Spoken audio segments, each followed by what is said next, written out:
Hi, I'm Mio. Today, we'll master CSS Grid Layouts effortlessly with this step-by-step guide. Let's get started. The CSS Grid Layout is a game-changing tool for creating complex layouts for your websites. But what exactly is a grid layout? A very basic grid could look like that, and a more complex one containing the most important parts of a website could look like this. In general, grids consists of columns and rows, and this is some basic code for creating a grid with CSS. To enable the grid layout for a container, we have to set the display property to grid, and then if we set grid template columns to 350 pixels, we are creating a grid with 3 columns which are 50 pixels in size. And now let's jump into the code and have a look at the details. But before we start, please make sure to hit a like button and subscribe to the channel so we can help even more people learning about the CSS grid layout. Okay, so let's get started. As always, I have prepared a simple HTML file for you which only consists of 9 different containers, and we want to create a grid for the containers now. So to enable the grid, we have to set the display property to grid. Okay, but as you can see, nothing has changed in the browser because we haven't defined any columns or rows yet. So let's use the grid template columns property to define columns. We start out with a single column, which is 150 pixels wide, and as you can see, the width of the column changes to 150 pixels. Let's define a second column, which is 100 pixels in size, and as you can see in the browser, now we have 2 columns and the containers are placed into the columns automatically. Let's add the third column, and this time it should be 100 pixels again. Great, now have a look at the browser and you will see that our 3 columns will appear according to our code. We have only worked with pixel values so far, but we can also use percentage values for defining our columns. Let's try it out by creating 3 columns which have a size of 33% each, similar to the grid template columns property. The grid template rows property works to define the sizes of rows. Check it out, we have just set the size of the first row to 200 pixels. Let's continue and set the second row to 100 pixels and the third row to 200 pixels. The min-max function can help us creating grids which are responsive. That means that the size of a column or row adjusts to the available screen size. The min-max function takes 2 arguments. The first one defines the minimum size, and the second one the maximum size. Setting the maximum size to auto will make the column grow infinitively. Now, let's have a look what will happen if we change the size of the browser window. We decrease the size of the window and the column will shrink until it reaches the 100 pixels minimum size. Next, let's try out the min-max function for the rows, and let's set the minimum size of the first row to 200 pixels and the maximum size to auto. Again, to make that work, we have to set the height of the container to 100%. When we decrease the height of the browser window, now we will see that the first row will shrink until it reaches its minimum size of 200 pixels.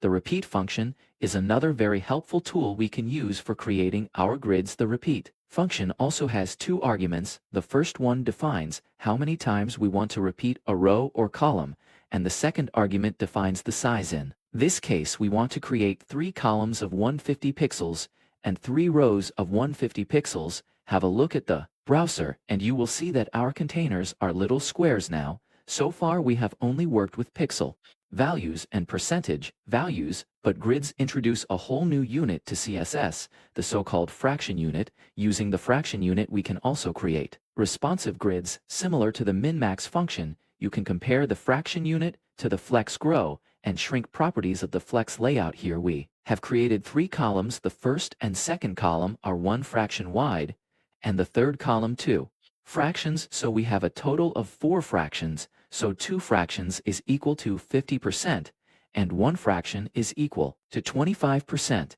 And if we change the third value to 4 fractions, we will have a total of 7 fractions, so 1 fraction will be approximately 14%, and 2 fractions 28%. Next, we're going to learn how to define gaps between the rows and columns of a grid.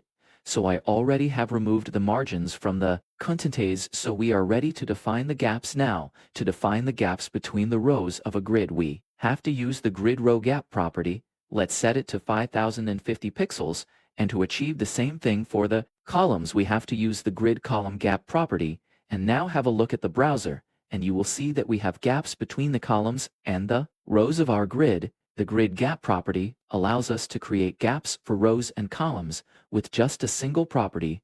The first value defines the gaps between the rows and the second defines the gaps between the columns of our grid aligning items. Within our grids work similar to the flex layout, we can use the same properties like justify content and align content or align items, and giving them values like space around space between or space evenly to distribute our items across the screen. And the center value is used for centering our items. Of course, up until now, all of our grid items are only taking up a single cell of the grid, but the CSS Grid Layout allows us to span items across multiple cells of the grid. Let's have a look at how. To accomplish that, to make an item span multiple columns of the grid, we can use the grid column start property, which defines the column where the item should start, and the grid column end property, which defines where the item should end, to make box 1 span the whole grid. We set the grid column start to 1 and grid column end to 4, but wait, why 4 and not 3? Our grid only have 3 columns. The answer to that is very simple. The values are not referring to the actual column, but to the column lines to the left and right of the columns. Have a look at the browser and the numbers on top of the grid. They are indicating the column lines. So now the values 1 and 4 for grid column start and grid column end make sense. Right now we want to repeat that, but this time we want to span the item across multiple rows, so we set the grid row start property to 2 and the grid row end property to 6. Have a look at the grid and the row line numbers, and you will see that box 2 spans from row line 2 to 6, defining grid column start and grid column end with just a single property is also possible by using grid column. It has 2 values separated with a slash, where the first one is grid column start and the second one is grid column end. And of course, we can do the same thing with grid row, and it works just the same way. Like grid column 2 values separated by a slash, we can even take it to the next level by combining all 4 values into a single property, the grid area property. The first 2 values represent grid row start and grid column start, and the last 2 values represent grid row end and grid column end. Next, let's practice another very cool feature of the CSS Grid Layout. I'm talking about grid template areas. I have prepared 4 different containers for you, representing the main layout parts of a typical website: header, content, sidebar, and footer. And now we are going to learn how to use grid template areas to position the containers in a grid. The grid template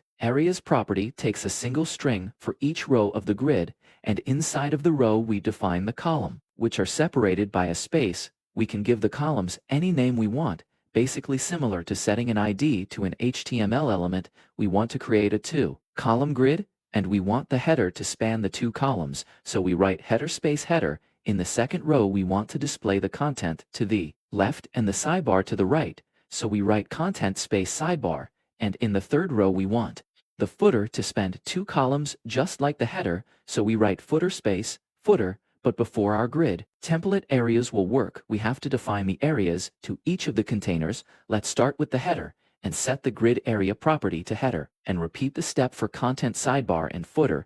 And as you can see, our grid will take up the shape just as we have defined it with the grid template area property. Header and footer take up 2 columns, whereas content and sidebar share a single row. Okay, we have reached the end of this video. Thank you for watching. I hope you liked it and learned a lot about the CSS Grid Layout today. To support my work, please hit the like button and subscribe to the channel to not miss any content about learning to code. So have a great day and happy learning.